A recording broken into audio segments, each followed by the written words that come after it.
The following is a presentation of the Eagles Sports Network. This is SeeingEagles.com. I'm the voice of the Eagles, Adam Cavalier, alongside Carson-Newman head softball coach Vickee Kazee-Hollifield. Vic, doubleheader sweep of the King Tornado today, highlighted by some stellar pitching. Allie Webster, a strikeout away from tying Heather Randolph's single-game record for Ks. She had 13 in Game 1. Heather Randolph struck out 14 back in the late 90s. What was Allie Webster doing today to fan so many tornadoes? Well, first of all, you got to give Haley Burnett a lot of credit for a well-called game. But, she just mixes everything up and just has tremendous command. And, again, with her motion, you really can't tell what she's going to throw. What was it about her in Game 2? Comes in with the bases loaded in the 6th inning, strikes out the final 2 of that game. What is it about that you can rely on her in a pressure situation to come in and get a couple crucial out? Well, without giving out all of our secrets, the one thing, really coaches look for to keep the ball down. She doesn't miss high, and that's just a very important time to come in. And with runners, I think we had it first and second. And again, you just think of her to, she's going to keep the ball down. But if Heather Randolph was watching, Heather was probably hoping that I was going to pull Allie had she known. But I didn't keep up with the strikeout. So I didn't know we were anywhere close, but I'm proud of Allie.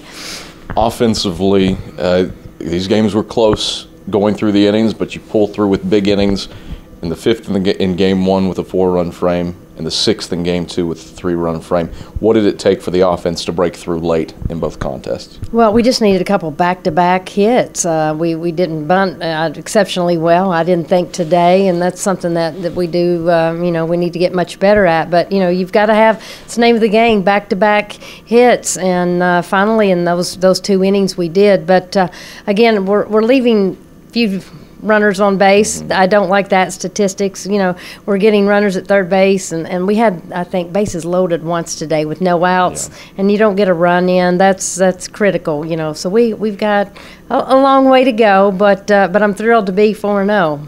On the flip of that, infield cut down on the errors today. No infield errors for your Eagles after a trio of those in the opening doubleheader. Any errors that you could pin come on the outfield. What does that say about the infield coming along? Well, that's something that we work for every day, and it's no hidden agenda. Our fielding percentage, we want it around 975, and we want that at the beginning of the year, the middle of the year, and the end of the year.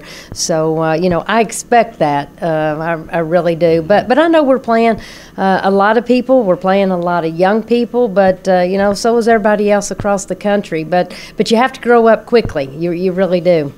How much of this does it create competition? If you mess up, you know that you can easily be replaced because of the talent that you have on the roster. Well, I think there's something good to be said for healthy competition, to keep people working hard, but I don't always want good chemistry. I don't worry about that stuff. If you've got a love and passion for the game, we're trying to make the best decisions to put people in there in the best spot to win a ball game.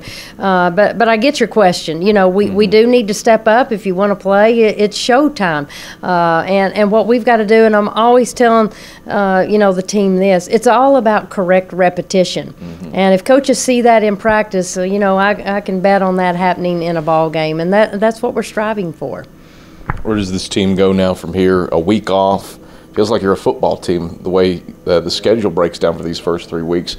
Take a week off and head to Hickory for a challenging tournament over at Lenore-Rhine and Catawba next weekend. Right. Oh, it will be challenging, and we're looking forward to it. Hopefully we're going to have some warmer temperatures, over there. But what I like, with so many new faces on our team, we've got about 3 days, it looks like, of snow. So that puts your practice window down to about 3 days. Going in the gym, that's good for stretching and a few other things. But I don't feel like we get a whole lot out of that, and I'm thankful for the batting cages.